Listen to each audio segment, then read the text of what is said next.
Welcome to the museum that remembers a true heroine, a woman so special we have dedicated this museum in her honor.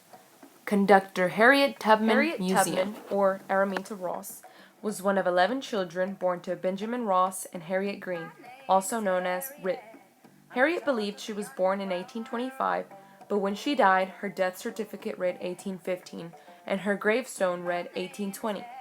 Her birthplace is also complicated to know for a fact, but it is said she was born in the Broadest Plantation near Bucktown, Maryland. This portrait of Harriet Tubman is one of the earliest photographs taken. By this time, she was already well known for helping slaves escape to the north. For those that don't know, Harriet was living through an era where owning people and forcing them to work was common. This was known as slavery. It was literally hell on earth. This was a major conflict in Harriet Tubman's life that she wanted disintegrated. This is a footage named Plantation System in Southern Life that was produced in 1950. Araminta, as she was known as a child, was born into slavery, and at the age of 5 began working as a domestic servant. One day a woman from the neighborhood, Miss Susan, came by the plantation asking for a, quote, young girl to take care of a baby, unquote. Araminta was sent off, away from her family. If at night the child cried, Harriet, or Araminta, would be punished by a whip. How was a 5-year-old supposed to know how to take care of a baby if she was almost a baby herself? Tubman remembered being whipped 5 times one time for not attending the baby. These scars stayed with her forever. This is a commemorative stamp entitled 13 Cents Harriet Tubman and Slaves, in honor of Black Heritage in 1978. At the age of 7, Araminta ran away from her mistress.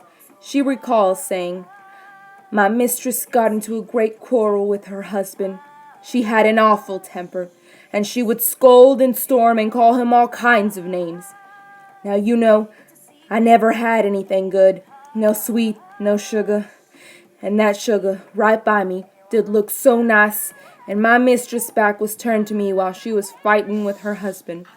So I just put my fingers in the sugar bowl to take one lump, and maybe she hugged me, for she turned and saw me. Next minute she had the rawhide down. I gave one jump out of the door." Harriet grew into a strong young woman once moved to work in the fields at the age of 12. It was during these hard works that Harriet suffered a traumatic event. While being hired out to a man named Barrett, a slave abandoned his work in the field and went towards Bucktown. Little did he know he was being followed by the overseer. Harriet ran to warn him. They all ended up at a small village store. Harriet tried blocking the overseer from hurting the slave, and the lead weight that was thrown by the overseer, which was meant for the escapee, hit Harriet in the face. Harriet recalls, "It broke my skull and cut a piece of that shawl clean off and drove it into my head. They carried me to the house all bleeding and fainting. I had no bed, no place to lie down on at all, and they lay me on the seat of the loom, and I stayed there all that day and the next." Throughout her life, Araminta would suffer from severe visions and spells that would overcome her. This woodcut print can be found in the Seven Arts Workshop in Chicago. Araminta Ross married a free black man around 1844 named John Tubman. And although I have been referring to her as Harriet Tubman, at this point her actual name went from Araminta Ross to Araminta Tubman. But John did not share the same dreams of freedom as Araminta, possibly because he was already free. So the marriage ended in 1849. In this ad published in the Cambridge Democrat on October 1849, Eliza Ann Broadus is offering $100 for each individual if found out of the state and $50 if found in the state for whoever found Araminta Tubman, which is stated here as Minty, along with Ben and Harry, who are thought to be Araminta's brothers. from Maryland to Delaware and into Pennsylvania. Araminta received aid from abolitionists, which included the Quakers. It was as a free slave that she decided to inherit her mother's name, Harriet. She said she had crossed the line of which she had so long been dreaming of, and was reborn as Harriet. The system of going from safe house to safe house was known as the Underground Railroad. In 1793, a law passed by Congress named the Fugitive Slave Act punished anyone that aided fleeing slaves. So imagine the punishment that these abolitionists and Quakers would have received if they would have found out that they were aiding Harriet.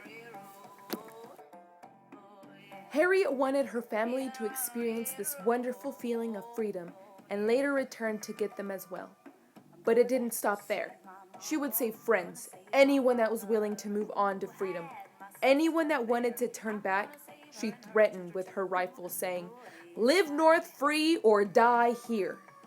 In her lifetime, Harriet rescued about 200 slaves.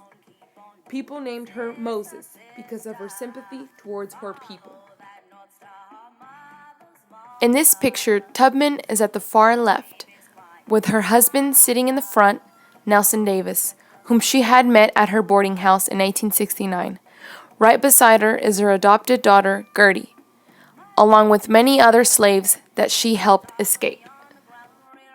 Many of the reasons Harriet was very successful was because she always followed the North Star and knew the routes very well.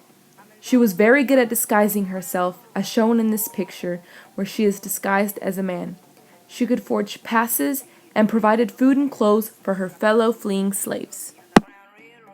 As I said before, slavery was a major conflict during Harriet Tubman's life. It was what separated the North from the South, and in 1861, the Civil War began. Harriet helped tremendously. She was a cook, a nurse, and a spy, providing the North with vital information from the South. This is a photograph of the drum corps of the 10th Veteran Reserve Corps taken in 1865. Finally, in 1863, President Abraham Lincoln signs the Emancipation Proclamation, which freed all slaves. This is a photograph of President Abraham Lincoln, which is also used on the $5 bill. And finally, the 13th Amendment, in 1865, abolished slavery permanently. After the war ended in 1865, Harriet moved to Auburn, New York, and continued to be a humanitarian. She aided the poor, raised money for schools, and helped the disabled and sick. She also founded the Home for the Aged, the picture shown above.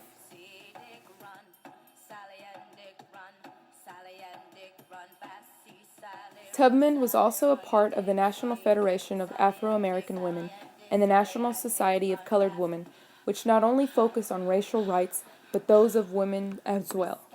She worked alongside feminist Susan B. Anthony. This is a note about Harriet, written in 1903 by Susan B. Anthony herself.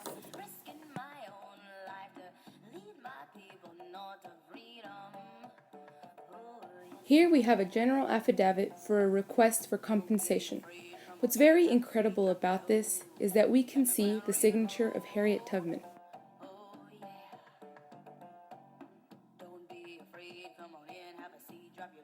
Harriet Tubman died in 1913 and was buried in Fort Hill Cemetery with honorary military mentions. This photograph was one of the last ones taken of her. We're very glad you came to this museum today. We have received a question from the back, who wants to know why we founded this museum. Well, first of all, Harriet Tubman was an incredible woman. She had an incredible story. She helped save the lives of many from slavery, which was a horrible, horrible thing. And she had a huge heart to help all those people, to risk her life. So the reason we founded this was in her memory, because we want her legacy to live on forever. Not only do we honor her in this museum, but Harriet Tubman is honored across the globe for what she did. She helped inspire many to stand up for what they believe.